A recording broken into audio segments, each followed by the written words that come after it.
Imagine a world where the lines between good and evil blur completely. Where a ruthless gangster and a maverick cop are forced into an unholy alliance to hunt down a sadistic serial killer. This isn't your typical crime thriller, it's a brutal, gripping, and surprisingly darkly humorous journey into the underbelly of South Korea. Get ready, because today, we're diving deep into the electrifying plot of The Gangster, the Cop, the Devil.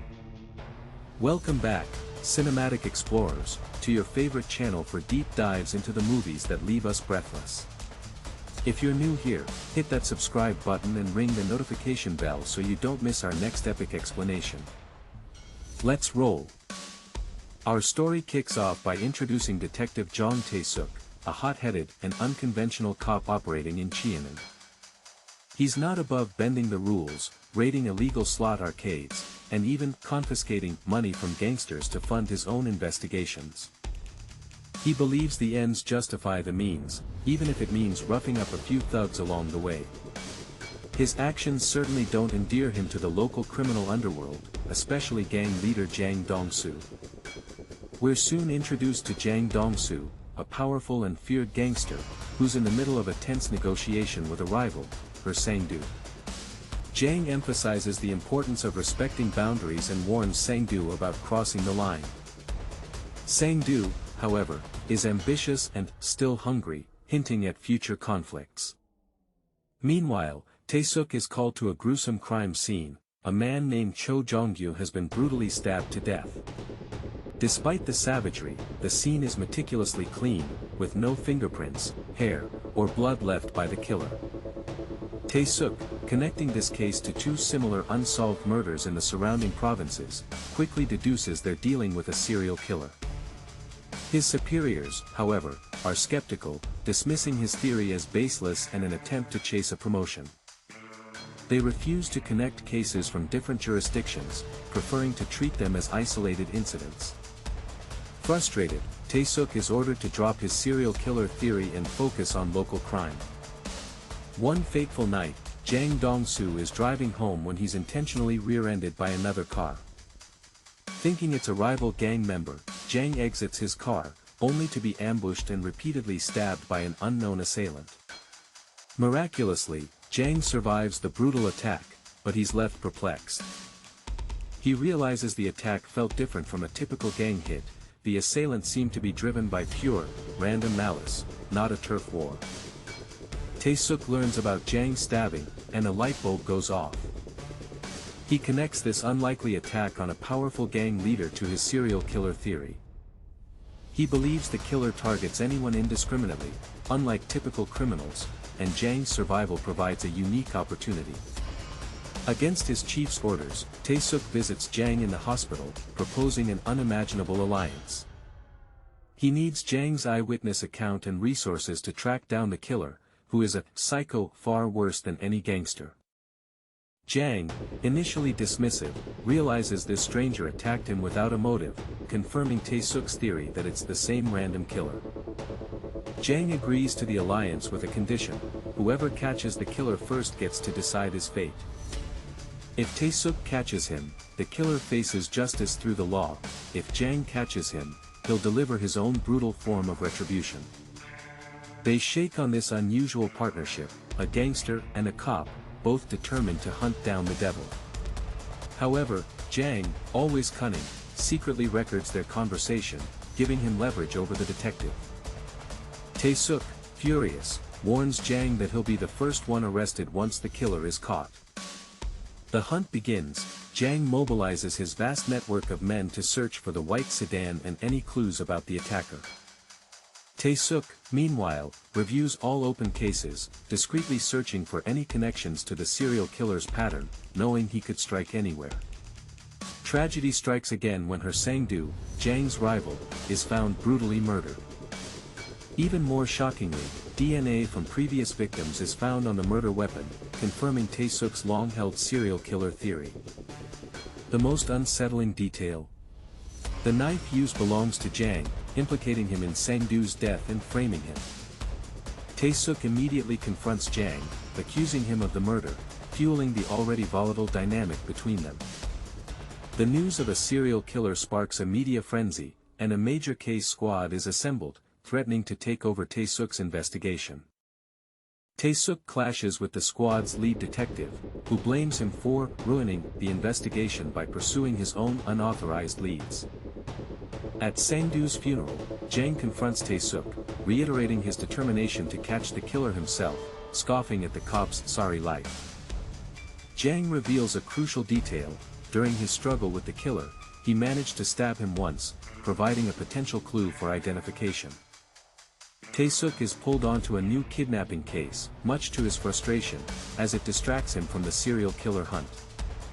He's infuriated that the major case squad is now leading the serial killer investigation, which he believes they're completely unprepared for.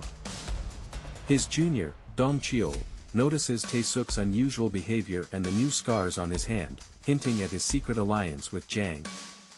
During the kidnapping case, Tae-suk spots the serial killer on a rooftop, leading to a frantic chase through the city. The killer, incredibly agile, evades capture, disappearing into the maze of streets. Using a partial fingerprint found on a steering wheel cover from the killer's abandoned car, Tae-suk's team identifies the killer as Kang Jae-ho. Kang is a 35-year-old with no prior criminal record, abused as a child, and raised in an orphanage. His landlord describes him as a faithful Christian, who lived a clean life, creating a chilling contrast to his monstrous actions. With Kang's identity, both Jang's men and Tae-suk's team launch a massive, coordinated manhunt in Ansan, focusing on cheap motels and public areas. Despite their differences, the urgency of the hunt forces the cops and gangsters to momentarily set aside their animosity and work together. Another murder is reported, a high school girl, intensifying the pressure to find Kang. Jang's men eventually spot Kang at a motel, leading to a high-stakes confrontation. Both sides race to capture him, driven by their respective motivations, Jang for revenge, Tae-suk for justice. In the ensuing chaos, one of Jang's loyal lieutenants, Oh Song, is critically injured by Kang while trying to stop him. Jang finally corners Kang, brutalizing him in a remote location, ready to deliver his promised revenge. Kang, with chilling composure, taunts Jang, questioning their differences and finding amusement in the power dynamic. Just as Jang is about to finish Kang off, Tae-suk arrives, intervening to arrest the serial killer, fulfilling his role as a cop. Kang is apprehended, but his arrogant smirk suggests he believes he's untouchable.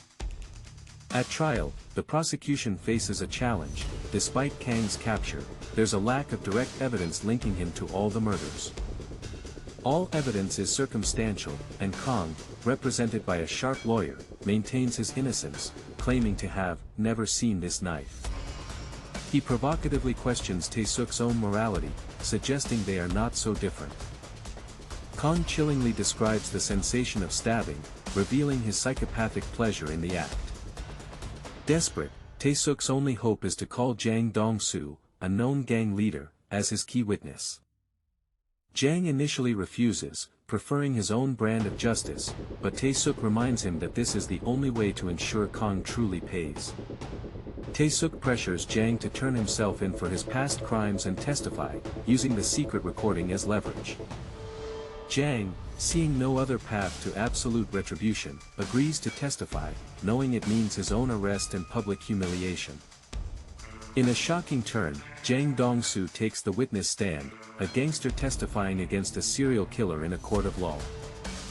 Kang's lawyer challenges Jang's credibility, but Jang powerfully recounts the night he was attacked. He describes how Kang deliberately crashed into his car and stabbed him multiple times.